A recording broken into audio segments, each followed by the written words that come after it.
everybody, and welcome back to the Drive Pink Dialogue. It is Sunday, 24 hours since Inter Miami earned a last-minute draw to open the MLS season, the home opener against NYCFC.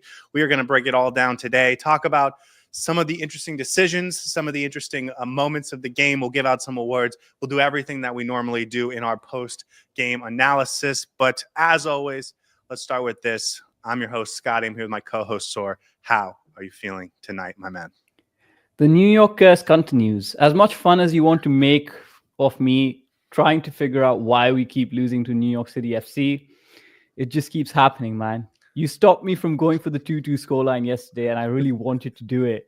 And here we are, sitting in the post-game analysis, talking about how Inter Miami almost lost that game. Regardless, the MLS season's off. I'm feeling good because we salvaged a point, and lots of good things to talk about, lots of bad things to talk about. What better way to vent than here on the podcast? So, yeah, no, I went back and looked at every other NYCFC game we've ever done a podcast for, and all of them alluded to the curse in some way. And so I tried to avoid that in the title or in the thumbnail today, but it felt like there was a curse after about 20 minutes in this game, because the first 20 minutes felt like we were cruising for a big, nice early season victory. There's a couple things I think we should talk about before we move on to the game. Let's start with this young 19-year-old named Mark Patrick Rodriguez. We mentioned it on the pregame show, but I know that not everyone listens to that, especially if you're listening to this on Spotify or Apple Podcasts or whatever. And so this is another young player, 19 years old. He's Bolivian/Italian. I think he grew up in Italy, but he's eligible and has played for the Bolivian youth national teams. And so there would have been some sort of scouting done by Javier Mascherano when he was with the U20 for Argentina. So this is a player clearly he knows of and is interested in. He plays in the lower levels of Italy. And it sounds like he might be coming to Inter Miami. I don't know how they can make this happen, honestly, but keep an eye out over the next couple of days. I just want to bring it to everyone's attention. There is this rumor that he's also going to come. We also expect Baltasar Rodriguez and Alan Obando to be going through the work permit process as we speak, or start that over the next couple of days. So this roster has started the season, but it feels like there's 2 or 3 more incomings on the way. I don't know how they keep doing this. Yeah, I think we need to do an entire episode dissecting how Inter Miami has managed to pull this off in the offseason. What I will say is I think the squad is more or less complete now, and any incomings that happen after this seem to be supplemental. Yeah. I would say any incomings after this, even including these 2, are supplemental, but in a positive way. I think we've laid the foundations, and now we're building the structure more and more and more. And it's a promising sign that we're actually looking at bolstering our attack. Even though we look really promising in attack, I'll be honest, we look absolutely ready for the season. And I'm happy with these incomings. It's just going to add to the flavor that we have on our roster already. And it's going to add more dynamism and a lot more tools to how we need to break down teams and beat them. So very happy with these rumors and potential incomings. Yeah, this kid, Mark Patrick Rodriguez, we don't know. He might be a B team signing. Like, we're not really sure. We don't know much about him. But again, the fact that they keep going out and finding these young players that they like and think are worth bringing in, that is absolutely positive. Kareem in the chat says Obano and Baltasar won't be here till July, though. Correct. I think they'll be here in the next 2 weeks. I think they're going to start the work permit process on tomorrow, is my expectation or understanding. Yeah, and then the other thing. Sorry, quickly. Of all these, I think the backup striker is what we need. That is imperative. We need it as soon as possible. So if Obando is for July, then sorry to say we're going to be in trouble. I hope he's coming in as soon as possible. No, it makes no sense for him to come in July because he's with Atletico Madrid. He can't be registered there anyways, so he's got to have to go on loan somewhere. And so he's coming to Inter Miami now. 2 other things I wanted to mention. Julian Gressel was not in the on the roster yesterday. That was a coach's decision. There is no injury, and there was reports before the game that was not because there's a trade imminent. Now, that doesn't mean that he's not on the verge of being traded. We have said that he's probably the most likely outgoing of any player on the roster at this moment. We've been saying that for the last 6 weeks, and he's still here, and I think he does provide something to this team. So he's still here. There's, as far as we know, nothing imminent about Julian Gressel leaving the roster. And honestly, based on how last night went, I think we probably could have used him available on the bench. But that's the update on Julian Gressel. And then Fafa Picault and Cello Wiegand both left the game early, injured. It felt like both of them had hamstring injuries. If that's the case, then I think we should expect them to be gone for it feels like 3 weeks for Cello and maybe 4 to 6 for Fafa Picault. So not friendly injuries, but not, season-ending injuries either. So two tough ones to get in your home opener, right? Yeah, and especially for Fafa, who played his first home game for our team, and I thought had a really good chance of showcasing what he's capable of doing. And for him to pull up that early in the game was a little bit of a blow to us.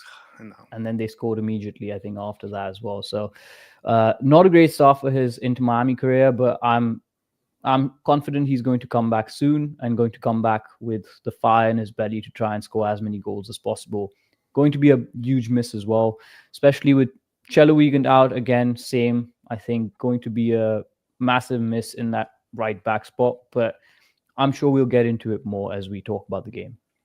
Yeah, it does feel like he's going to feel like a huge addition in 6 weeks if he is gone for that long. And as we get into the grind of the season, just, oh my God, we get Fafa Picault off the bench. It's going to be a nice little bonus when that time comes. Okay, anything else? You ready to get into this game recap real quick? Yeah, we have a lot to talk about, so let's get straight into it. Okay, 5th minute. Game starts off very hot for Inter Miami. They earn a corner and they run this play to perfection, something they've been trying to do all preseason. Messi takes it short and then pushes it to Jordi Alba centrally, makes that darting run and receives it back from Jordi Alba, makes the tap off to Tomás Avilés, who finishes it off. An amazing start for Inter Miami. 5 minutes in, they have their 1-0 lead at home. Everyone is celebrating. What could possibly go wrong? 60 seconds later, Fafa Picault gets injured.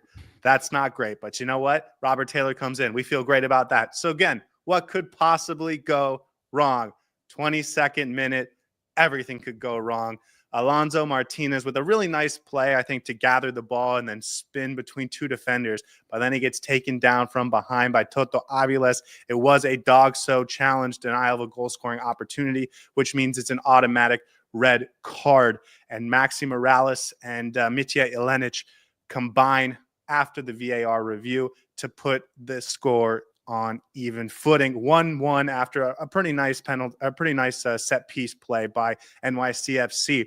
Fast forwarding to stoppage time in the first half, 46th minute, Stranja Tanasijevic gets a yellow card on a tackle on Sergio Busquets, and then 90 seconds later, he puts in another big tackle on Luis Suarez. The referee goes for the yellow card, sees who it is, puts it back. I'm sure we'll be talking about that again later. But NYCFC comes out in the second half and is able to take the lead on 10 men. A terrible mistake from Jordi Alba. Just a pass to no one on his own team, directly to Alonso Martinez, who's able to collect the ball right at the edge of the box, take two dribbles in, and fire past Oscar Ustari to give NYCFC a 2-1 lead. But Inter Miami, they're not going to quit. They still have the most talented player in the world, and they're going to create chances and chances and chances. The biggest one in the 84th minute to Federico Redondo, who pushes it just wide, but that wouldn't be it. And you know, when Messi's on the field, there's always a little bit of Messi magic. The 100th minute, Ian Fray kickstarts an attack, pushes it to Telasco Segovia. A quick dump to Messi, who attacks and attacks and attacks, and then gets a little dump off to Telasco Segovia, who chips the keeper to save the night for Inter Miami. A 2-2 draw. And even though it was a very frustrating 70 minutes, everyone on Inter Miami gets to go home happy because the final moment was theirs. Saur, what did you think of the game? I'll start with this. We should have won that game. We would have won that game. Things didn't go our way. We were the curators of our own demise. It needed New York City FC to bring us down to 10 men to actually get a point against us. They would have needed to bring us down to 8 or 9 men to actually win this game. We should have won that game through and through. I'm feeling very positive after that because some of the things that I saw, we didn't see last season. And our attacking play looks sharp, looks precise, and the agility with which we're playing and creating those goal-scoring opportunities is very promising. And even after we went back to 10 minutes, I think 65 minutes we played without a man. And the statistics more like are 80 absolutely, because of yeah, long the stoppage extra time. added time. Yeah. But the statistics prove how dominant we were throughout that game. New York would not have got anything, not even a whiff, if we had just switched on in crucial moments. Jordi Alba with the lapse. I think that set piece goal that we conceded was very poor. So, as I said, curators of our own demise. And I said this in the pregame show, the only way New York City actually gets a result here is if we're the ones who create our own problems. And that was the biggest issue for me. Overall, I would say 70% positive, 30% negative. As an MLS opener, it was a really fun watch. As long as we can learn from this and build on this, I'm excited for the rest of the season. Just to add some statistics to what you said, over 2.5 expected goals for Inter Miami, less than 1 for NYCFC. We would have won that game if it wasn't for an unbelievably boneheaded decision by Jordi Alba. We would have won that game if it wasn't for potentially a questionable call on Tomás Avilés on whether it should have been a penalty, whether it should have been a dog so at all, whether it was even a foul or he should have just gotten to the ball because he did get the ball first. The 1 or 2 moments right there is what gave NYCFC both of their goals. I agree with you. I thought Inter Miami dominated this game. Despite being down a man, they still had 60% possession, 14 shots, 5 big chances compared to 2 for NYCFC. So I agree. I think when you take what we can learn from this game and project it forward, Inter Miami should be very happy. Lots of attacking talent, lots of quality all over the field. I think potentially even more than what we saw last year when you add in guys like Telasco Segovia. And so I think the takeaway should be generally positive, but it is frustrating to lose 2 points. And we'll talk about how this affects Inter Miami moving forward into this week and into next weekend. But hopefully it's just a 1-point blip and this team can really be what their talent's worth moving forward. And yeah, this is just the start of the season. So I want to say that before we start crying out crisis, it's just the first game and we're going to build from here. So a lot of lessons to be learned, but also a lot of positives to take away. Do you want to go over that first goal in the 5th minute? Because it was incredibly well worked. They had been trying to do that during the preseason, that exact play. They hadn't been able to get it to come off, but they do get it in the season opener. And that is, I think, really exciting. Toto, I think, probably on top of the world for 15 minutes there because he gets the opening goal. He had another couple nice plays, a really nice cross up the field to Jordi Alba at one point. But that play, I mean, it was just that's what I think we can expect from a team of this quality and this intelligence. And I want to give a little bit of credit to Javier Mascherano and the coaching staff for, going with that. Yeah, absolutely. From the first minute until I would say the 20th minute, until Tomás Avilés got that red card, our fluidity up top was fantastic. It was such a good watch. I was really enjoying myself sitting on my couch, seeing the way Benjamin Cremaschi, Fafa Picault were making those runs. I think that goal was coming. We were trying to work that goal through the wings, and beautiful weighted pass from Jordi Alba to Lionel Messi, who his first touch, phenomenal to take it away from the defender and then just put it in the path of whoever comes on top of it. Tomás Avilés being that player, obviously, he was up for that corner before that. So glad that he was able to get a very nice, tidy finish and a good goal to begin our season. Who would have thought that Tomás Avilés would score the first goal of Inter Miami's 2025 season, right? Was that on your bingo card? That should have been on my bingo card for sure.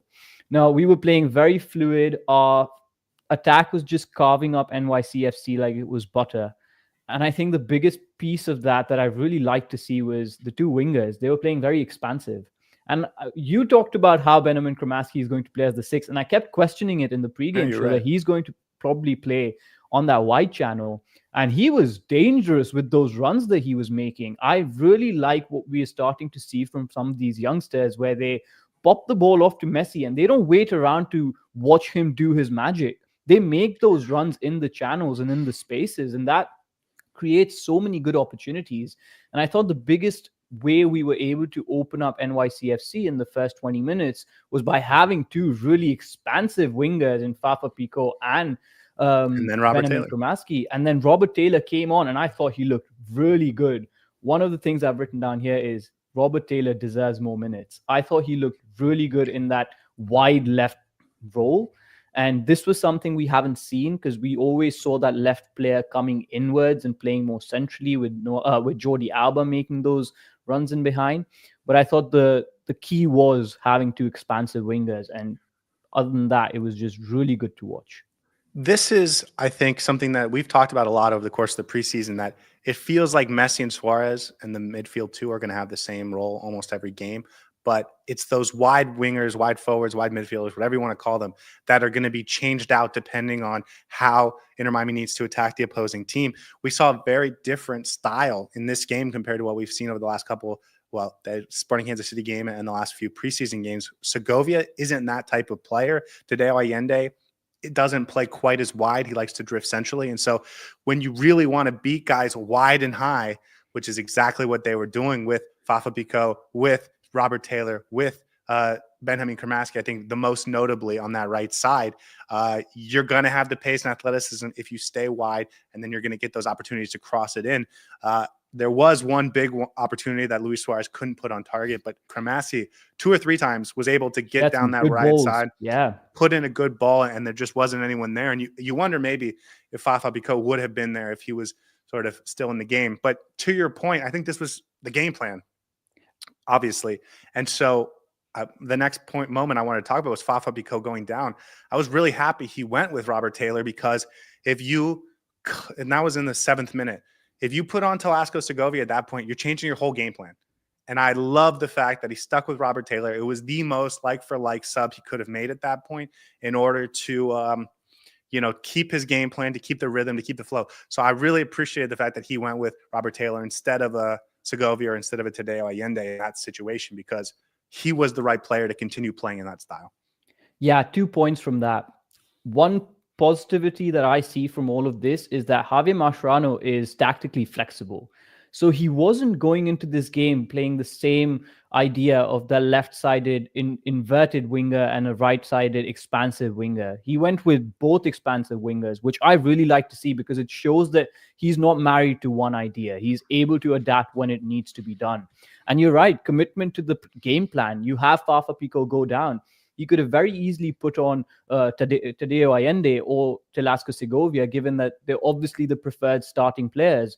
But he went with Robert Taylor because he wanted to continue with that style of play that was getting us a lot of joy and helping carve out New York City FC. So as you mentioned, I thought Javier Mascherano, for most parts of this game, tactically had a very good idea of how he wanted to play. And I thought he was very successful for large parts of it. Really pleased to see how he started off the first 20 minutes. Yeah, and listen, this may have been his first ever game having a red card that early, having an injury go down so early in the game, having used so many substitution windows. Well, welcome to club coaching, right? Yeah. So I agree. I think probably you can look back and say, maybe in hindsight, this wasn't great. Maybe in hindsight, I would have done this instead. I don't even think it's worth doing, because I think he's going to go watch the film and say, I think we could have done that better. I think I could have made this decision instead. And you're going to expect him to learn and grow from it. So I agree with you. I have no complaints about him, even if there are 1 or 2 things I would have done differently. Like in that moment, I'm totally fine with what he's done. Let's get to the 22nd minute. We get the red card. It is a nice play by Alonso Martinez. I just want to say that, because people are going to crush Tomás Avilés or Noah Allen or the defending or whatever. It was a really nice play for Alonso Martinez to bring it down and then bring it through the defenders. And then as he's doing that, bring his momentum through, so he has the strength to fight it and get on the other side of the two. But Tomás Avilés obviously does bring him down. What did you think of that moment? So it was quite clear what NYC's game plan was. They were trying to exploit our high line by just putting balls over the top for their attackers to get at the end of. They tried a fair few times. There were a couple of poor touches. Astari came out of his line very quickly to stop some of those. Some balls didn't come through. But you could see that they wanted Hannes Wolf, they wanted Martinez to get at the end of the long balls and try and get in behind our defense. Now, we've been playing a high line for, I think, the last 3-4 games. The number of times we've caught opposition teams offside has definitely gone up since last season. So we have an idea of how we want to play that high line. It worked, but I wasn't entirely a fan of it. And maybe that's because of what happened in that 22nd minute, because that's when the ball fell in place for Martinez. He took it really well. I thought Noah Allen and Avilés together could have done better to stop him. Noah Allen got turned a little bit, which is understandable. It was just quality against the opposition. And then for me, Avilés had a really good tackle. I was so surprised that that was called a dog so and that was called a red card, because I thought that recovery tackle with his left leg going in first was probably what got him scrutinized, because his right leg then came in sweeping and caught Martinez. But I was really surprised that A, it was given a foul. B, if it was given a foul, it wasn't a penalty. And then C, he was given a red card. So I know it can be debated and people can say that it is a red card because it was a last ditch tackle. He was pulling in the shirt, but I thought the shirt pulling was very soft. Shouldn't have been given a foul for that. And then the tackle itself for me was quite clean. So I don't understand why it was a red card. I know people are going to shout at Avilés for getting another red card, for getting sent off. But I thought he was having a really good game up until then. And it's going to be really harsh to penalize him for that. My opinion, I don't have a problem with giving a red card there. What I will say is, if I was an NYCFC fan and that wasn't called a red card, I would be furious. So that's how I'll measure it. That being said, I agree with you. I think Toto had a really nice game. I'm imagining we'll probably talk about him later, so I'll leave it at that. But I thought it was a red card, if I'm being honest with you. I didn't think so. But yeah, I can see how it can be called. And the other thing is, once you call a penalty there, you have to give the red card, and then it's up to VAR to overturn it, and has to be indisputable evidence. And all my biggest problem was not that red card. My biggest problem was the other non. We'll get to that in a second. The NYCFC scores after the VAR review. It was really nice. I mean, Inter Miami should have played it better, but absolutely. It was absolutely a smart play boneheaded defending by us. We completely switched off. They took advantage of it, and right before that, Pascal Janssen actually went up to, I think it was, who took the free kick? Morales. Maxi Morales took the free kick, and he went up to Maxi Morales, and they were definitely cooking that up. So good on them for that free kick set piece. It was very, very well worked, but we should have been switched on, man. Honestly, whole defense was sleeping. You wonder if the defender who's supposed to be there was pulled into the line to replace Tomás Avilés, and so they just hadn't adjusted mentally to having 10 men. Yeah. And again, maybe that's coaching. Maybe we should be, on the coach for that. But again, that's the type of thing this team will definitely learn from. It feels like a first game of the season type mistake, if I'm being honest with you. And it also feels like that was 1-for-1 for what Inter Miami did in the 5th minute in terms of taking advantage of miscommunication on a set piece. Okay, let's fast forward to that second red card that you're talking about. Again, 45th plus 1 minute. Strania Tanasiewicz gets a yellow card, deserved yellow card on a tackle from Sergio Busquets. And then 2 minutes later, he has a really hard tackle on Luis Suarez. Clearly, it was to deny Suarez from gaining position on him, to deny Suarez from being able to turn him and take the ball going forward deep into extra time of the first half. And the referee goes to pull the yellow card, then sees who it is and puts it back. This is the one moment of the game that I think actually stands out as being awful refereeing.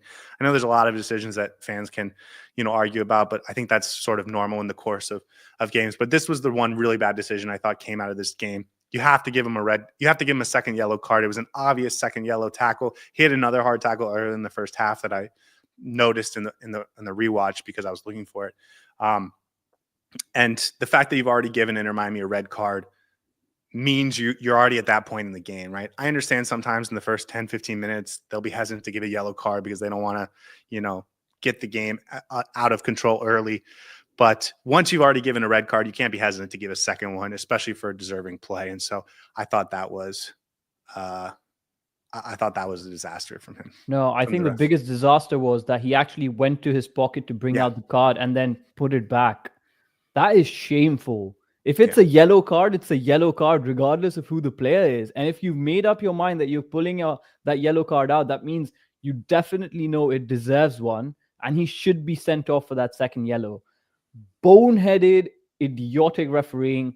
I was so pissed off and annoyed at that fact, because if he'd just gone in and not given that yellow card, I could have been like, fine. Okay, I understand you don't see that as a No, yellow. that was a yellow. That He was a yellow. clearly, Obvious he yellow. clearly was going to give that yellow card. He saw the shirt number and who the player was, and he put it back in. That's not how you referee a game.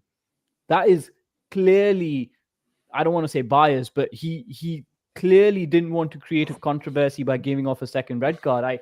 I just think that was really, really poor refereeing. Should be doing better there. That should have been a yellow, second yellow. And yeah, Tanasiewicz should have been off. It would have been definite parity at halftime. And Inter Miami, honestly, after that tackle, up until the end of the first half, we were hammering at their goal. And I thought we were actually going to score before the second half. But me too. Yeah, it was poor. That was one of the most frustrating decisions from that game. Yeah, that's the one moment in this game I think really deserves some scrutiny in terms of the referee. Okay, let's get into the second half. Well, before we do, Cello does pull up limping right before the first half ends. He comes off at halftime. They move Kramaski to right back and bring in Federico Redondo into the midfield. Again, they've already had to substitute Fafa Biko out because of an injury. They've already had to substitute Ian Fray on because of the red card, and David Ruiz left the game when that happened. And so you've already really lost the plot, the pregame plot in this moment. Kramaski goes to right back. We can talk about that more if you want, but the next big moment is that Jordi Alba turnover that leads directly to a goal for Alonso Martinez. We're going to talk about it a little bit later, so maybe we can just move on. Yeah, I think so. Okay. Then we get the last substitutions in the 60th, 58th minute. Telasco Segovia comes on for Benjamin Kramaski, and Gonzalo Lujan comes on for Luis Suarez, or however you want to order that. Luis Suarez comes off. I think that was the right decision, knowing you have another game on Wednesday, knowing you're down a man, knowing you are already suffering, and knowing you need some more athleticism on the pace. You had to take off one of Messi or Suarez, and I think it's the right decision to take off Suarez. Messi's going to be the conductor moving forward for the rest of the game. He takes over as that number 9. You get a little bit more solid defensively. You move Ian Fray out to right back, and you get Gonzalo Lujan, who's a natural center back, in at central defense. And then Inter Miami feels like they controlled the game from that point on. Yeah, it was a bit of a weird second half. So I thought Javier Mascherano was bold to make the changes that he did as quickly as he did. So him taking that initiative and recognizing that he needs to show things up was important. Ian Fray coming on immediately as soon as Avilés got sent off was, I think, a good sign that Mascherano is proactive. I'm not sure if he should have taken David Ruiz off. I don't know if I wish he would have kept David Ruiz on and maybe taken off either Benjamin Kramaski, possibly even Suarez. Honestly, I would have taken him off earlier. Second half was a bit of a weird one to watch because we clearly lacked that one man, and you could see that our passing was a little bit all over the place. We were giving ball away cheaply. They had that man advantage. It didn't feel like that. You could see that Inter Miami needed that one extra person to get the passes connecting. So we controlled the game, but it weirdly didn't feel like we were controlling the game. It was a really weird watch until the latter half of the subs came on, I think in the 65th or 70th minute, I believe, when 58th. 60th minute when Luis Suarez came off. We got more legs with Segovia, Redondo as well. But even then, it felt like we didn't necessarily know how to shape ourselves up or which player had to go where, because you had Redondo playing in the middle. Segovia was a little bit everywhere. The saving grace was that our attack combines extremely well. So we were still finding those patterns of play to find the ball out to Jordi Alba, him cutting the ball back in, Messi finding some really good dribbles to be able to get to a dangerous spot. Ian Fray had some really good looks on goal as well. He was running into the midfield and trying and cutting off as much grass and taking on as much space as possible with the ball, which allowed us to be a little bit more controlling.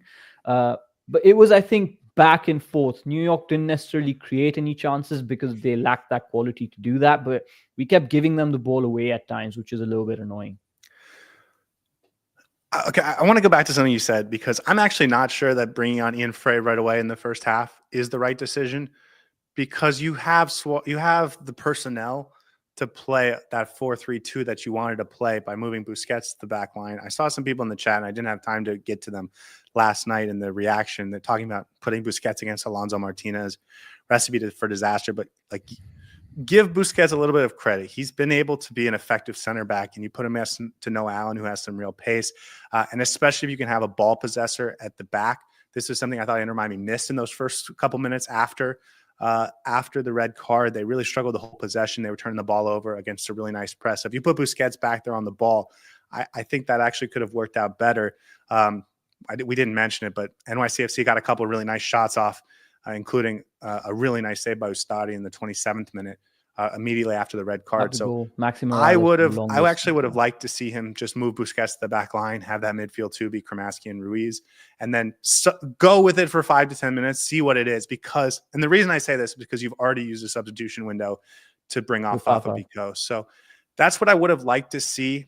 It is what it is, but my point was not that he made the right choice. I actually agree with you. Having Busquets in that backline would be helpful. My point was that he's proactive and he's making those choices. Yeah, I agree. Which is more than what we've got in the past. So I want to acknowledge the fact that he is making those decisions in game and not necessarily just relying on the personnel in the field, knowing how much creativity and how much talent we have in the field. So at least he's taking that initiative and he's actually trying to influence the game from the sidelines. Whether that was the right choice or not, I think it's up for debate for sure. I would have loved to see Busquets in the back line. Yeah.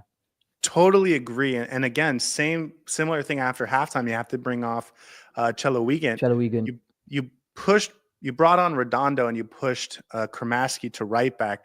I didn't love the decision, but to your point, I like the aggressiveness. I like the fortuitousness of it. And Kramaski's having a good game. He deserved to stay on. So if you say Kramaski go to right back and still make those forward runs and still be a threat, I think that could have been interesting. So I'm not hating on the decisions. And again, unlike Tata Martino last year, where we would really be like, what is happening? I expect Javier Mascherano to watch the film and say, okay, this is something I could do better. This is something I could do better. He's a very young coach, and that is, I can easily forgive without any real concern. And at the end of the day, some of the players that he brought on eventually started to have a impact on the game, and we got the 1 point that we wanted, which was good to see. So yes, some of his decisions might not come off. Some of his decisions might be questionable, but overall you could see what he was trying to do, which was, I think, a promising sign in itself. Yeah, and for Inter Miami, well, yes. And as we get into the second half, Kramaski, I think, clearly looked not up for that right back spot. I don't think that's a spot that really suits his profile particularly well, but he comes off relatively early. Yeah, I would have preferred if Kramaski stayed in the middle and he just brought on Lujan and moved Fray to the right back position. That would have been an easier switch, I think. I totally agree with that. And that's what he gets to. So he corrects the mistake, right? He brings on Gonzalo Lujan, brings off Kramaski. Lujan goes to center back. Ian Fray goes to right back. I think we can probably write off Gonzalo Lujan being an obvious option at right back now because he went to. Were you surprised that he brought on Ian Fray first as the center back and not Lujan? Which is, I like that because it shows that he's placing his confidence in Ian Fray. Well, I will say, Miami King makes a good point in the chat. He liked the Fray sub because when Fray is a man down, he can be a defender that brings the ball forward. We're going to talk a lot more about Ian Fray, no doubt about that. But I think Ian Fray can make the game in a way that's really positive. And as we're talking about going down a man, he does provide a lot of versatility. I also think Ian Fray and Gonzalo Lujan, I don't have any reason to think Gonzalo Lujan would be ahead of Ian Fray in the depth chart. So no, but it's not about him being ahead in the depth chart. It's just heartwarming to see that Javier Mascherano sees the same things in the sense that he's not just playing Lujan ahead of Fray just because we signed him this window, right? 100%. Okay, so that brings us to Segovia and Lujan. We talked about the defensive changes, but you also need to do something in attack. Suarez had to come off. You couldn't carry both of those guys effectively, both him and Messi. And Messi, I think, was the more likely to give you the one goal you needed to get back in the game. They're obviously down 2-1 at this point. Telasco Segovia, actually probably my biggest problem with Javier Mascherano's decisions in this game was to put Segovia in on the left instead of the right because you took Robert Taylor out of goal danger.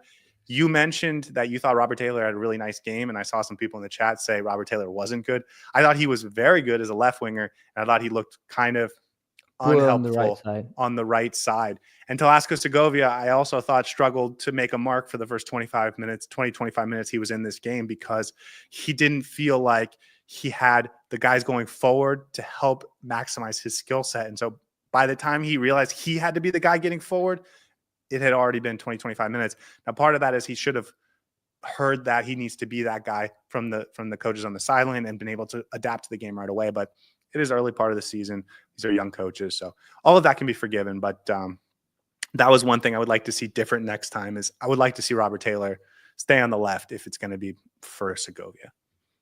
Yeah, I'm sure we're going to talk about Segovia and maybe Taylor later on as well. But that was, I think, the point in the game where everything just seemed to have settled into a stasis, and it wasn't, it took something to break that deadlock, because New York wasn't necessarily dominating. We were trying to dominate, but things weren't coming off. There were a couple of really good balls from Busquets up top that Messi almost got to the end of. Matt Freese had a couple of really good saves. So I almost felt like, and you mentioned this, as soon as you saw Ian Fray go to right back, you mentioned this to me on text, and you're like, I think we might win this. Now, I said, I don't feel confident, because it just doesn't seem to be clicking in the way that it should be. And then, lo and behold, we have exactly the same play that you called, maybe a little bit too late, but one that got us at least a point. You just mentioned we need something to break the deadlock. I was saying this last year, that I think Ian Fray is a great offensive substitution in the second half of a game when you need a spark going forward, because even though he's a defensive player, he gives you so much of an X factor. People aren't expecting it. He can just run into space. He can dribble past one guy and then really open the game up and create passing lanes. He was the breaker of the deadlock in this game. Once he moved out to right back, he was so fearless getting forward on the ball, and it really did create a situation where Inter Miami was able to get guys off of Messi and off of everyone else, especially when Messi was covered, that you just had open guys that Inter Miami could continue to be dangerous in that second half. And even though NYCFC was was willing to give us the ball, willing to sit back and defend their net, Inter Miami was still able to create chance after chance after chance. We were cutting them up. There was a lot of chances, yeah. The biggest one, the 84th minute, I mentioned it, Federico Redondo with the miss. People Mascherano were killing was Redondo. Dumbstruck how he missed that. It felt like it was going to be a goal, and then it wasn't. I will give Redondo a little bit of slack, because he's not the guy that you want taking that shot. I'm fine with players missing goals. Yeah. It's okay. As long as they're taking their opportunities and are in the right spot, it's fine. So yeah, he missed. That's okay. Understandable. It happens. And that leads us to the 100th minute of the game. Ian Fray, once again, takes the ball, sidesteps a defender, takes a body slam to the face, but he gets the pass to Telasco Segovia, who has a little tap to Messi. And then both of them just attack the defense. Messi draws everyone in, puts the slip-through pass into Segovia with a very classy chip shot over the keeper. So much of this game felt frustrating, and I was going to come on after and talk about how, it's a rookie head coach and this is so frustrating. And it's just so many different moments. And then that happens.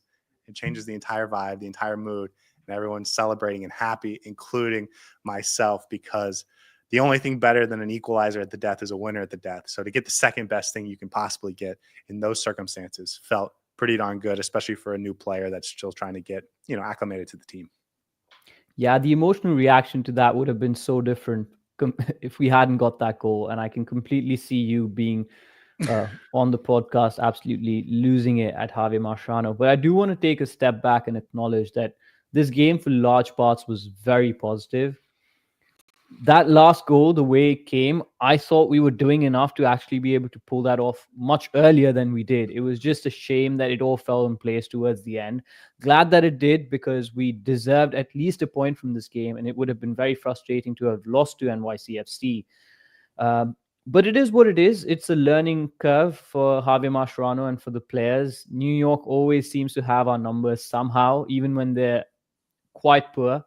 And I wanted to use a much worse word than that, but they weren't necessarily great, and it would have really been frustrating if we had lost this game. So glad we were able to get the result. And overall, I think some patterns of play, some offensive movements were quite positive. Defensively, you could see what we were trying to do, but we created our own problems. And if you do that, you get punished. And I hope we can learn from this. We are a young squad at the end of the day, especially in defense. So unless we get someone like Maxi Falcone in quick enough who can marshal that back line and bring everyone up to speed and just be like, okay, listen, we're not going to faff around in this back line. We're going to play as a unit and not make mistakes. I think some of these errors are going to continue to happen. It's just that we need to learn from them. What do you make of Maxi Falcone not playing yet?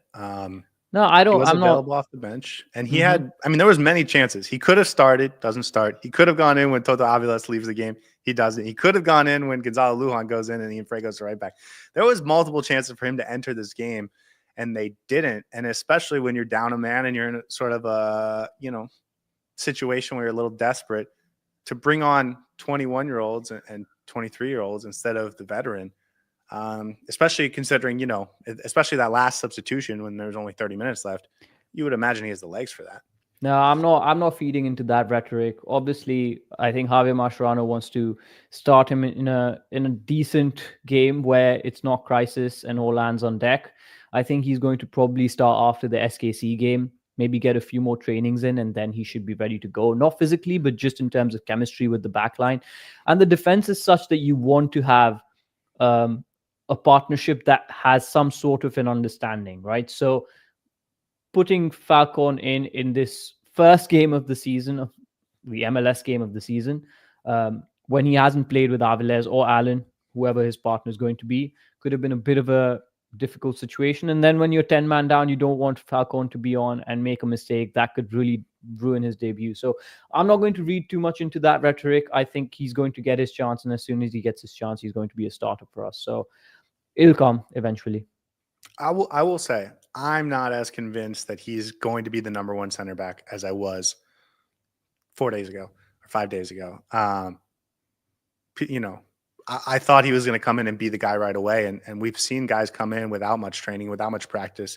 And, Telasco Segovia got a game after one training session or whatever. So I'm now thinking he's more part of the group than the number one guy. And it's just a competition for the rest. But I agree. I think he's going to start probably next Saturday or next Sunday rather. And we'll go from there. Do you want to get into awards? I think we should spend some time in this episode talking about how what happened last night affects what we're going to do Tuesday and next weekend. Maybe we should get to awards first and kind of wrap up last night before we move on. Is there anything else from this game that you wanted to sort of discuss? Anything on NYCFC or anything like that? I mean, NYC had one game plan that was to put balls over the top. They tried to attack us down the flanks, didn't work for them. They tried to break our high line, worked for them a couple of times, and then they were only able to get a couple of goals that were gifted to them, basically. We gave them that second goal, and then the first goal was off a set piece where everyone was sleeping. So overall, I didn't think much of them. I don't know if they're going to be any better when we see them the second time. The only difference is that it's always against them a very, very difficult game, regardless. We're not going to win against them. We play them in a baseball stadium. There's no way we're going to win that game. Basically, we should chalk that fixture off and just be like, you know what, hand them the points and we should be fine. I don't think that anything to write home about. Play the B team. yeah, basically. That's how you end the test. Yeah, for real. You let Leo Alfonso bring you home. The one thing I did want to mention is for NYCFC, we've been prepping for them. We've been prepping for Sporting Kansas City. And as part of that process, it just becomes so much clearer to me. Like, we know Inter Miami is beyond deep by the standards of this league and is beyond talented by the standards of this league. But, oh my goodness, the difference in quality with what Inter Miami can put out there, not just with the A team, but rotated, the B team, the under 23, like any way you want to look at this team, it is so much more talented and deep than every other team. And this NYCFC team is a team that I think is going to compete for a playoff spot this year. So the talent is incredible for Inter Miami.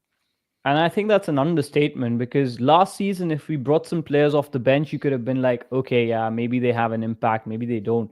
This time, I think every single player that came on during that game, at whatever point, was infinitely better than what NYCFC had to offer. I'm very excited for the depth of this team, especially with the 2 incomings as well, maybe 3. There's a lot of potential here. And I think we're in for an exciting season. Okay, let's get to awards. As you guys may or may not know, on this show, we give out 6 awards for every game: a Heron of the match, an Inter Miami man of the match, a Heron that flew north, and 2 individual awards each. And since you went first last time, Saur, it is my turn to go first this time.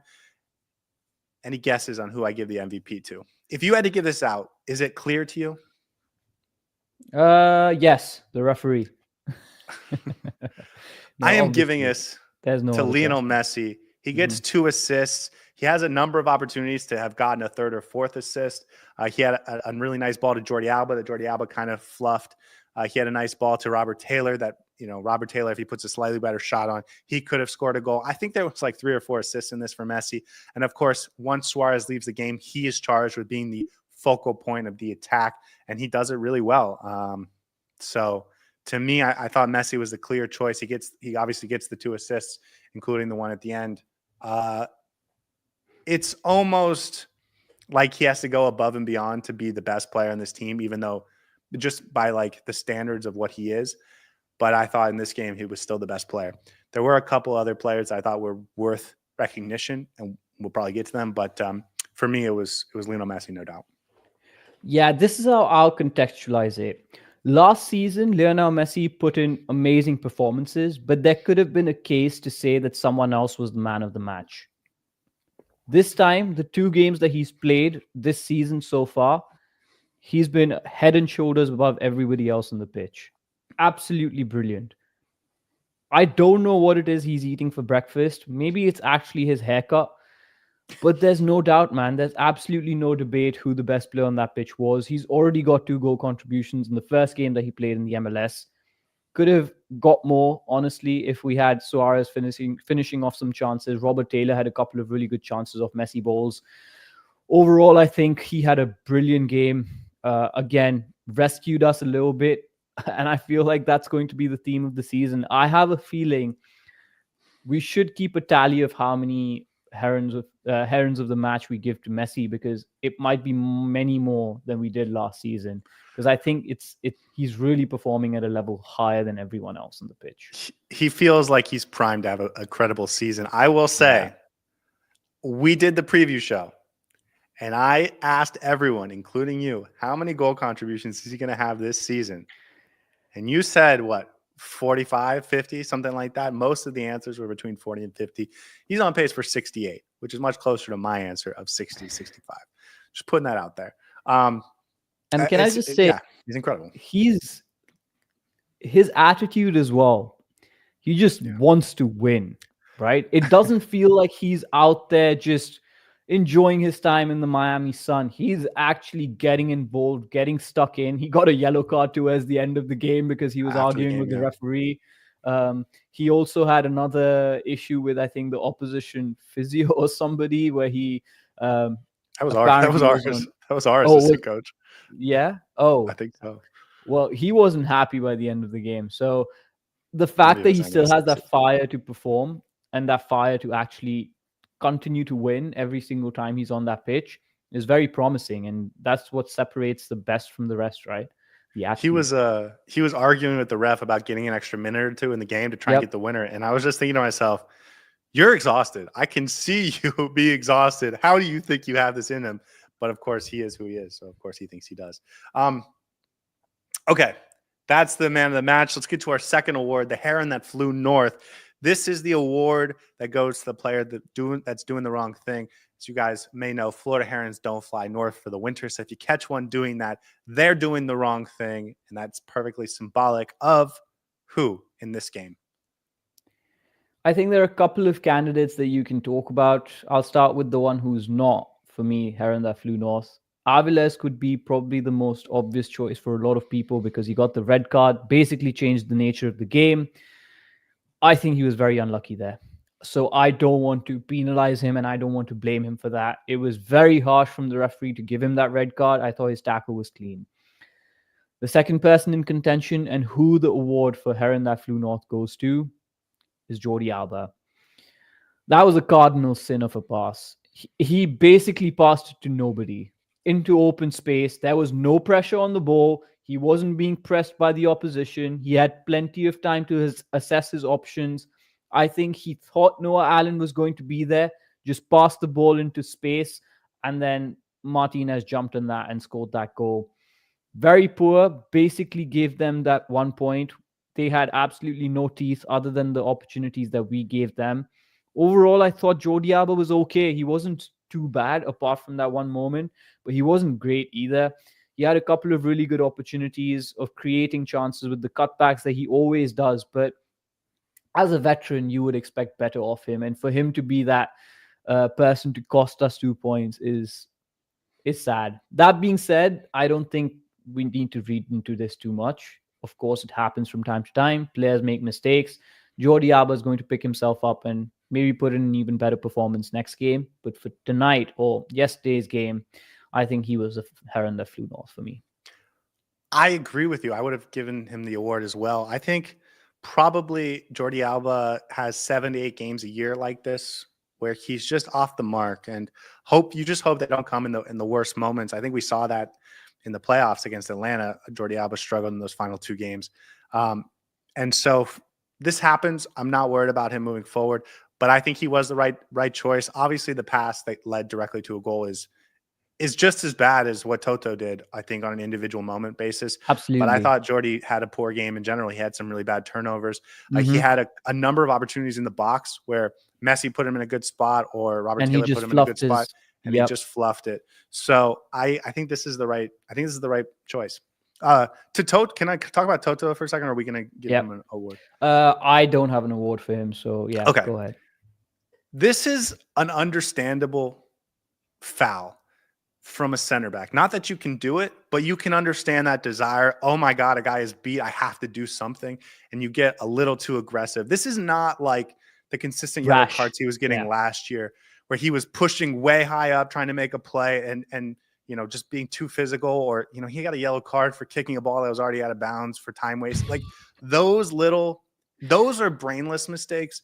What happened last night was, I think, a little bit different, a little bit more forgivable. He's going to get a suspension and he will, he'll get his time on the bench, but I'm not going to drill him for being immature or absolutely not for this one. And honestly, it was a 2v1, so Noah Allen also has to take a little bit of blame for getting beat by Alonso Martinez.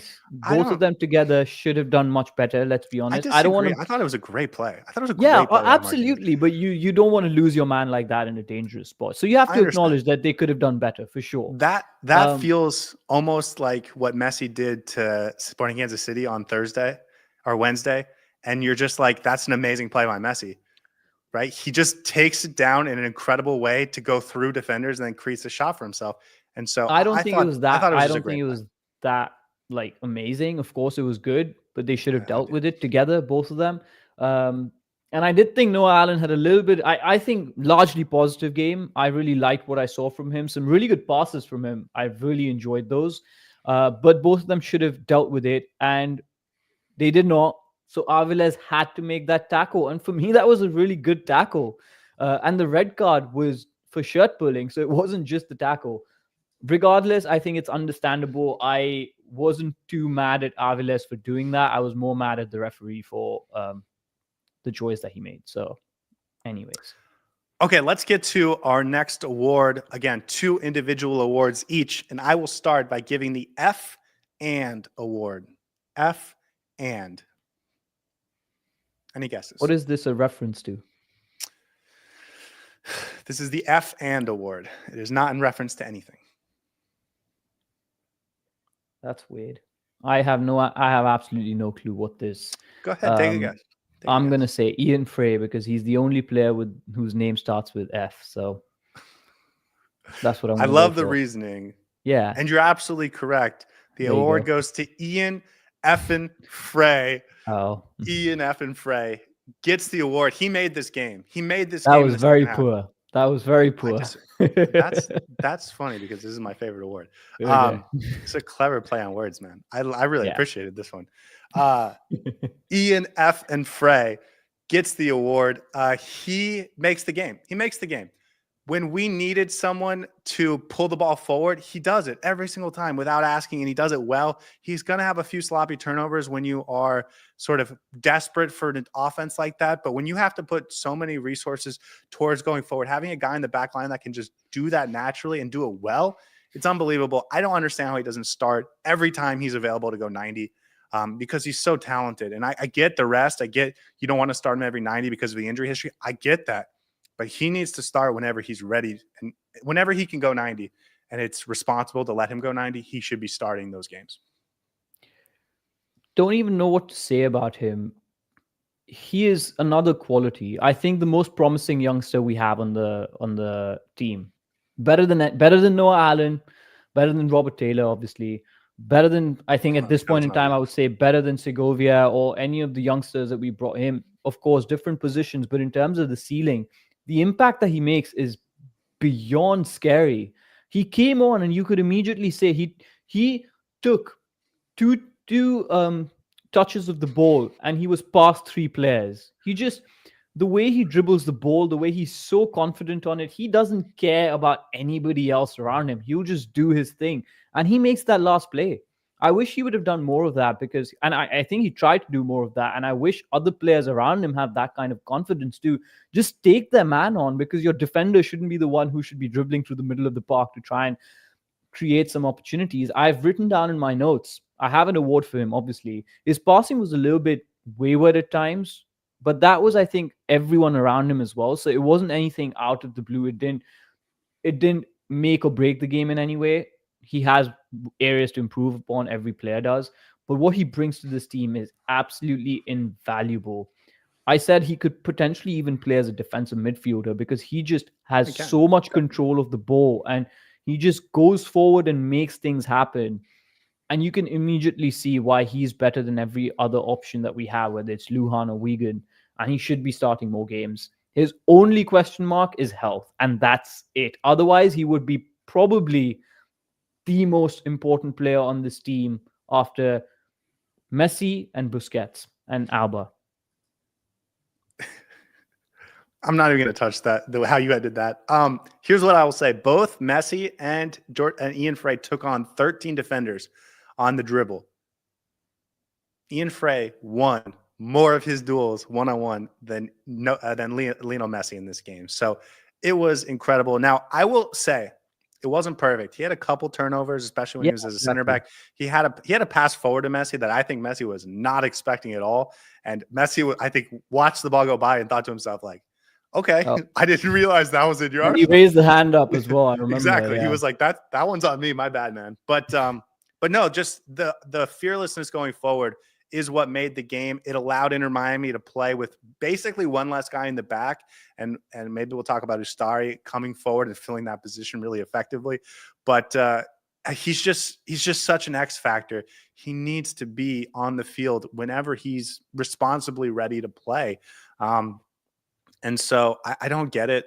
I don't get the Cello thing. Like, I don't think Cello's a bad player. I think he's solid. I think he's an MLS caliber player.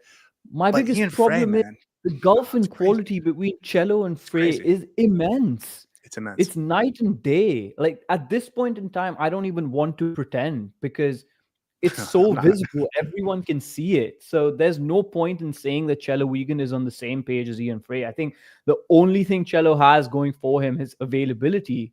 And if he's injured now, I think Fray is going to get his chances and he's not going to let that go. I think he is going to be our starting right back come this season. I don't want to pretend like Cello is like an Iron Man. He does have, he does get crannies. So I don't get why he started. I will say Javier Mascherano has no excuse now because he now got to see the impact that Ian Fray could have. I think he's probably going to start Tuesday. Probably. So very interesting. I think he's just so good, man. I don't know what else to say. Okay. Let's get to your first award, Saur. Okay, so I'm going to make it easy for you. The theme of all my awards is based on movie or TV titles. All my awards. And I didn't plan it that way. It just turned out so. So the first award that I want to give out, and I have a couple of them that I can give out, but I'm going to start with. Okay, I'm going to start with this one, the Cleanup Crew Award, based on the 2024 movie Cleanup Crew, starring Antonio Banderas. Was quite terrible, but it fit my mold, so I went with that. I mean, is this Ustari because he was cleaning up the ball from the back? I had a much better award for him. No, there you go. Yeah, Ustari. His best game for Inter Miami that he's played so far. I agree. I totally agree. He was outstanding. Phenomenal. He was outstanding. If he plays like that every single game, Drake Callender does not have a chance. His passing this game in that first half when we were full 11 was immense. I saw some of the passes he was making. They were line breaking. They were calm, composed, getting us out of the back very easily. So good. And then him coming out to get the ball just immediately as soon as New York sent the ball up to Martinez was why we were playing that high line. I think there's a definite instruction from the coaching staff that our defense pushes up, and every time a ball comes in over the top, Ustari has to be the first one to make sure that he covers the ground and gets it out of bounds or collects it. And he was so quick off his line. I don't think he had any saves to make as such, because I don't remember New York having. He did. Maxi Morales, right after the red card, had that shot that from deep, and he had to make a diving above his head. Great save, first of all, great save, but not like a clear cut. It was obviously it wasn't like a world beater, but yeah.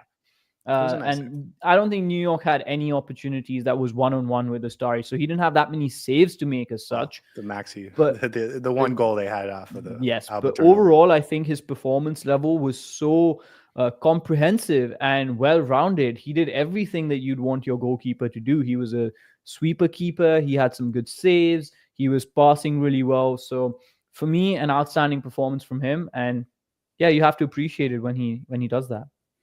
I'm disappointed that I didn't get to give him an award, and the presentation, if I just tell you to you now, would not be as good. It's not going to be as good, but I was going to give him the center back #1 award because he was playing as in the sweeper role. He was playing like a deep center back so effectively. That was, I think, what killed off any attack that NYCFC had in the second half. Aside from the Jordi Alba goal or turnover that led to a goal, that is like really impressive. And then we didn't really talk about it, but the game plan in the first 20 minutes, for much of it, was to suck them in deep and then hit them over the top. And you need your keeper to be a comfortable on the ball as part of that. Playing around the back in order to suck the opposition in. And he did that very effectively. He also had, you mentioned, a couple line-breaking passes, one really nice one to Messi. But he also had one where the ball came back to him and he just sort of popped it over Alonso Martinez's head. And it was offside, but it went really well. Exactly. And so, but again, to be able to make your game plan involve just passing the ball between your fullbacks, your keeper, your defender, and maybe Busquets coming back, that allows you to suck the opposition team in and then hit them over the top, which is exactly what Inter Miami wanted to do. And it that would be probably the main talking point of this episode if it wasn't for the fact that all the craziness happened, because that's what Inter Miami's game plan was. And that can only happen because of Ustari. So, this was the first game where I thought, okay, it might be over. I'm a little concerned about Drake Callender. And I know people consider us to be Drake apologists, but listen, when Ustari has good performances like that, you have to raise your hand up and be like, if he starts like this every single game, Drake Callender has a lot of making up to do, and it'll take some beating to replace There's no making up. He's not going to get an opportunity if Ustari keeps playing like this. And that's just fair. Yeah, completely fair. Absolutely. Okay. That gives me one last award, and it's the one I wanted to give out least, but sorry about that. I will give it out because this is going to set up some nice awards for me in the future. I'm giving out the hot sauce award.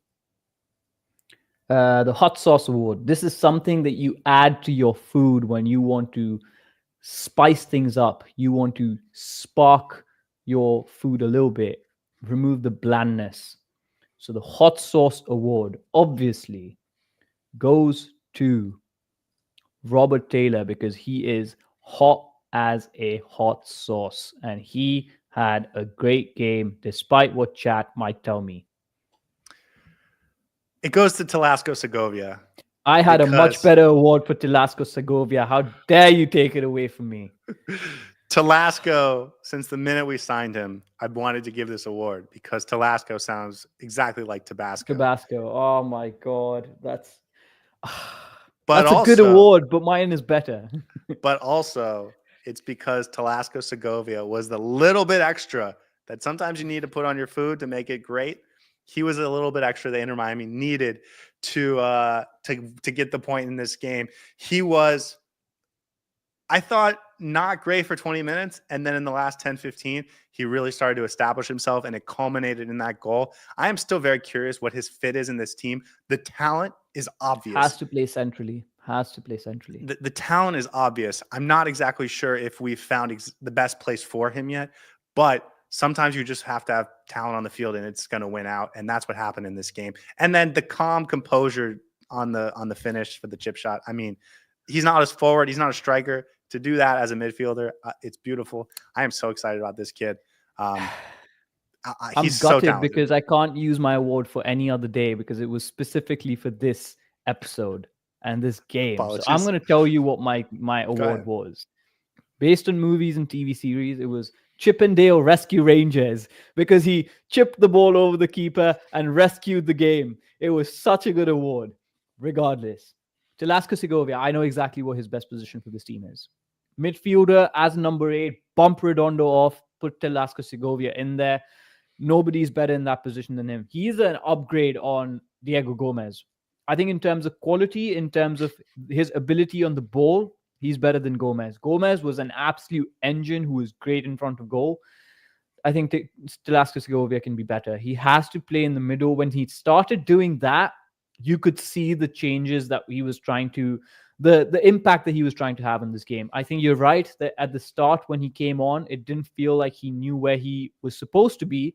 And I would blame that as much in the coaching staff for not finding out the right position for him because he was sometimes deep, sometimes central, sometimes out wide. So I was a little bit confused where he was playing. Yeah. And when you're down to 10 men, it can be confusing. Yeah. So Yeah. I understand. But also his energy, his work rate was so high that it was actually helping the team a lot.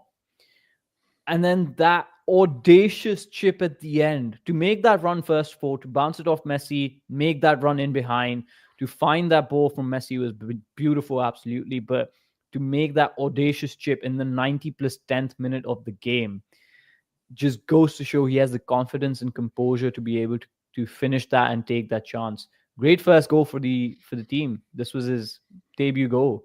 MLS debut, scored on the debut, rescued a point for us. I thought he was really good towards the last 5-10 minutes of the game. Really started to show what he's capable of. And yeah, he did add that hot sauce. So good for him for proving why he's almost going to change our lives. I think he is.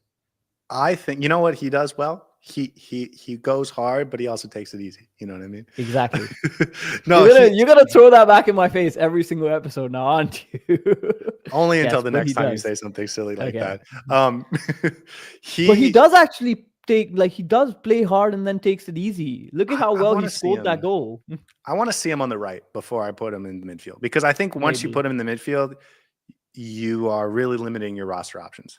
Because you have so much talent that really only fits in that number 8 spot from Yannick Bright to Federico Redondo. Well, we've seen Kramaski can do a little bit extra, but I would like to see him play on the right side, not behind Messi, but when Messi turns his back to him, there's space over there, and I think he could be really effective in taking advantage of that. We saw him number of times right at the edge of the box with little touches, really, really technical ability to make those quick passes. Like he's not Messi in those regards, but as far as MLS players, he is, I think, as good as they get. So for me, he's so talented. He's going to play a ton.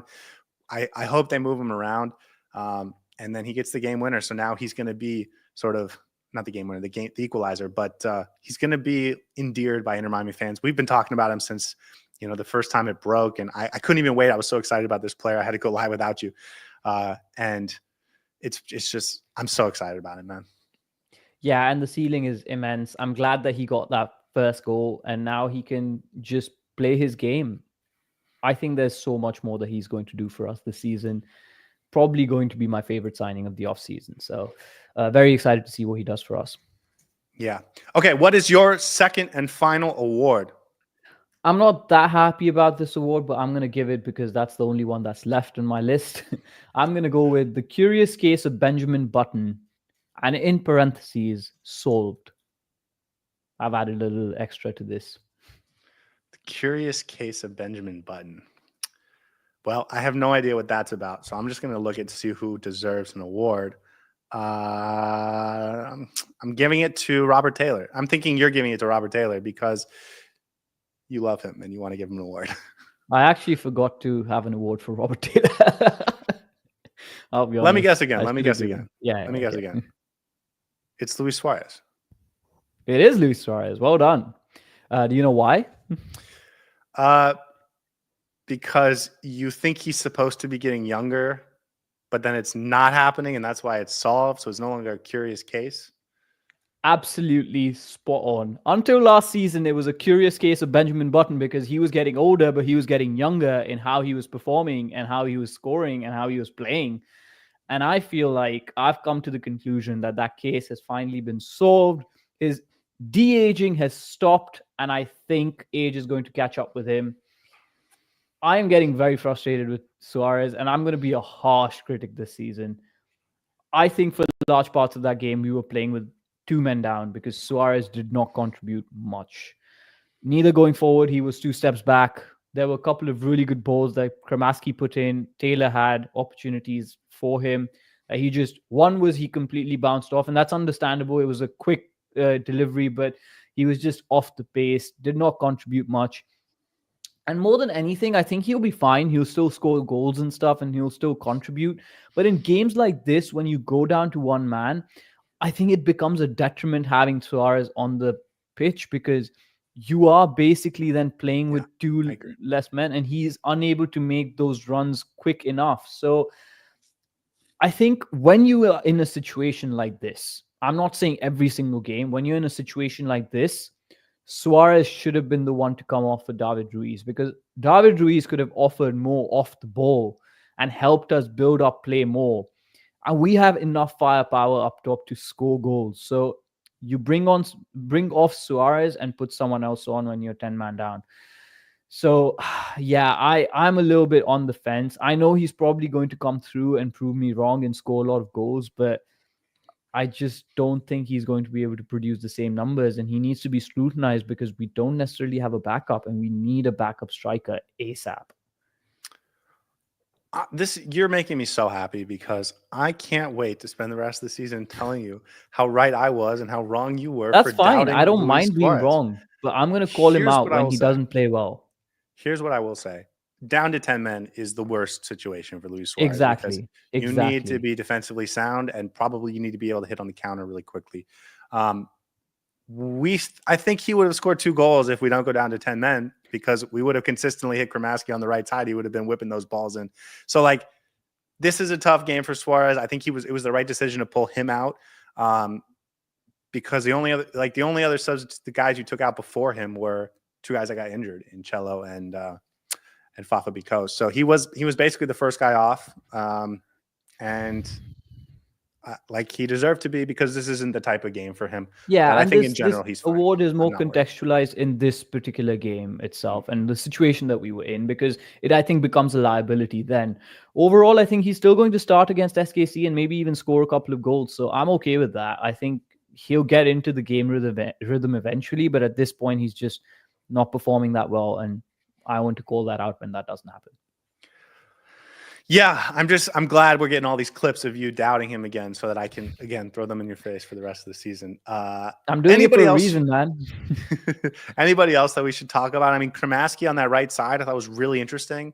That is, I think, in the type of games where you're going to want a rotation on or a different style of attacking winger, he can play that right side.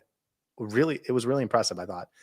I was really glad that I got that analysis right because you kept saying he was going to play in the middle. I had a feeling he was going to play on the right-hand side because he played there in the preseason and he looked really good. His off-the-ball running getting off on the balls that Messi was putting in for him were so good. He did some really good movements around the final third, and it was a shame that we went down to 10 men, because I thought he was going to have a blinder of a game tonight, yesterday evening, sorry.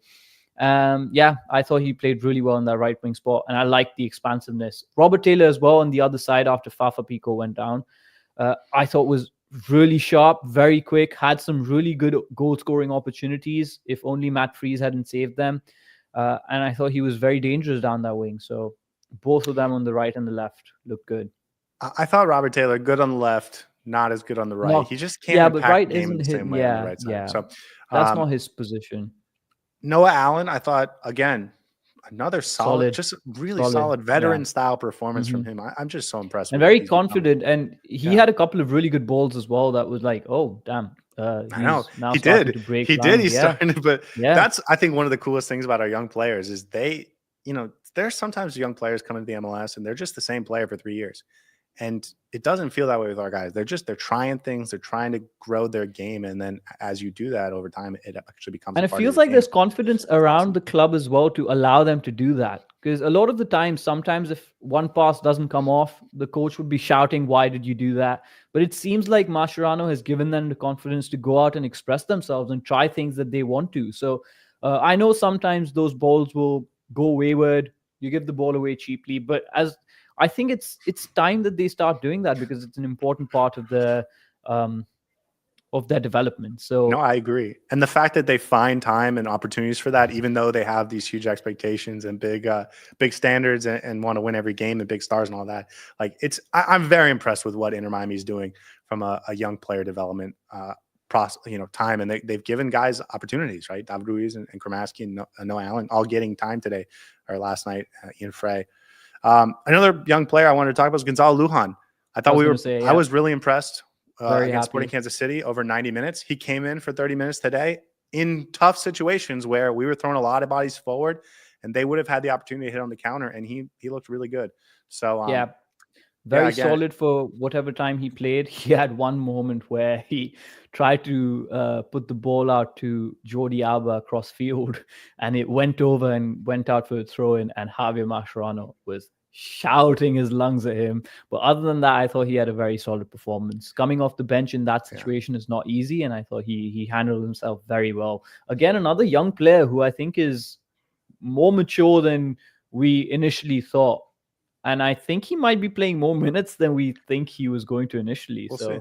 You never know. See. Yeah. We'll get to this in a minute. But anyone else? David Ruiz, I think hard to tell. Not enough time on the field. Unfortunate that he had to come off when he did. Yeah. Busquets I thought was Busquets.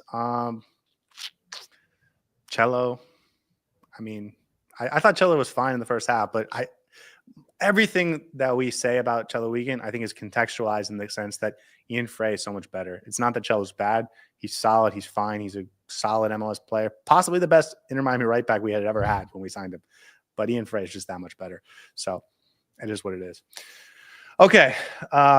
Maybe we should spend a few minutes talking about the next week, because I think this game does have a big impact on the next week. The fact that Messi and Busquets both had to go 90 and really more like 110 minutes, considering lengthy stoppage times in both halves. Not ideal heading into a must-draw game on Tuesday night against Sporting Kansas City. If that game doesn't go well, we're going to be freaking out about the decisions to play those guys in this game from the start. Messi did look tired by the end of this game. Like, he did. And so it makes me nervous about Tuesday. It's only 48 hours before kickoff of that game. I'm not nervous because I think we're much more talented, but I don't love how we handled Saturday night's game leading into Tuesday. Yeah, it was unfortunate, and it's almost like the worst thing that could possibly happen did happen. This could have been so much easier in terms of how the night went and so much more comfortable, but we put ourselves in a tough spot, and then you have to play some of these players longer. Messi going the full 110 minutes. Busquets, I feel like he's going to be fine and can play another 110 minutes. Just Messi, but I think. Also the youngsters as well. These guys played hard. It was a difficult game for a lot of them. So if Cello's out and Fray has to play the next game at right back, yeah, I fully expect him to start, but I hope he's okay and recover as well. Yeah. It feels like Messi's the one player that we're worried, concerned about. Obviously, starting goal is going to be fine. Jordi Alba didn't play Wednesday night, so you'd expect him to be fine going 2 games in 1 week. Tomás Avilés will start because he's going to be suspended for next weekend's 20 minutes, game. early shower, he should be fine. Exactly. Gonzalo Lujan, probably fine. Maxi Falcone, maybe. Noah Allen has played a lot of minutes. I think if he starts on Tuesday, he's probably going to get the weekend off. Yeah. But and then you have so many options in the midfield: Redondo, Kramaski, maybe Bright comes back. Yeah. And then Allende got the full night off. Segovia got most of the night off, and Suarez got 30 minutes off and doesn't really rely on his pace anyway. So to me, it's really just Lionel Messi that you're a little concerned about having played too many minutes. But I think the real interesting part of this is going to next weekend, because if Inter Miami does advance on Tuesday night, they will play in Jamaica the following midweek. So this back-to-back games twice a week is going to continue, assuming Inter Miami can win for the next 3 weeks. Because they'll have the away and then the home leg against Cavalier. Again, assuming they get past Sporting Kansas City. I think they have to rotate on Sunday. And it's tough. And it's tough because you didn't get 3 points to start the season, which means if you don't get 3 points next weekend, you are now behind the 8 ball in terms of the running in this table. And I don't know how Javier Mascherano is going to feel about that. I don't know how Lionel Messi is going to feel about that. So I think it's clear and obvious that you have to play the B team, or the B team, rest appropriately. But I'm not 1,000% confident that they're going to do that based on what we've seen so far this preseason and early on in the season. I really hope they do, because you said we're behind the 8th ball, but honestly, the results of the weekend were a bit weird. A lot of the big teams actually didn't necessarily get the full 3 points, or at least what I was looking at. Regardless, this is just the second game of the season. This is a long season, and the priority right now has to be the CONCACAF Champions Cup. You don't want to get knocked out early, and you have to rest the players. You can't run them into the ground. So I would fully want to see rotation and see a full, completely different starting 11 against Houston. It is interesting. Do we see that or not? That's another question. Do we? It is interesting because I agree with you. I think Houston game, like you got to push the guys through Tuesday night, and then on the weekend you'll have 5 days off. That's your opportunity to rest. But the next game against Cavalier, it'll be on the road, but it is a Jamaican side that you would expect to be a step down in competition. And even if you get a draw in that game, you're going to have the home leg to make up for it. I'm not saying I would do this, but I'm a little worried they're going to say, no, let's push it through the Houston game and then have that Cavalier game be the game off. So, and of course, if they don't get the result if they don't get the result on Tuesday, then they're definitely going to play the 18. Yeah. So I do think this game had a bigger impact than just Saturday night. I think it's going to have an impact over the course of this week, and hopefully not in any negative way. I'm just glad we got that one goal against Sporting Kansas City, because that's going to feel like a big goal, I think, on Tuesday. So we'll see. Hindsight's going to be 2020 for sure. All right, Saur. I think that's all we have for tonight. Any last words of wisdom, potentially contradictory, that you want to give to the people of the chat? Listen, it was clear that against New York City, we tried to play hard, but didn't take it easy enough. You have to find the balance, guys. It's all about finding that right balance. When you play hard, you have to take it just as easy. I know it sounds contradictory and you might not get it, but this is a different philosophical and intellectual plane that you need to come to. And once you do get to that plane, like I have, you'll get the realization that it's exactly what I wanted to say when I said that. So next game, play just as hard, but take it just as easy, and we'll be fine. We'll get the 3 points. We'll move on to the next round, and we'll be okay. It was good. The New York City FC game didn't pan out the way we wanted it to. We didn't get the full 3 points. The curse continues, but overall, there was a lot of positives to talk about, and I actually didn't mind the result at the end of the day. So bring on the next game, and we'll be fine.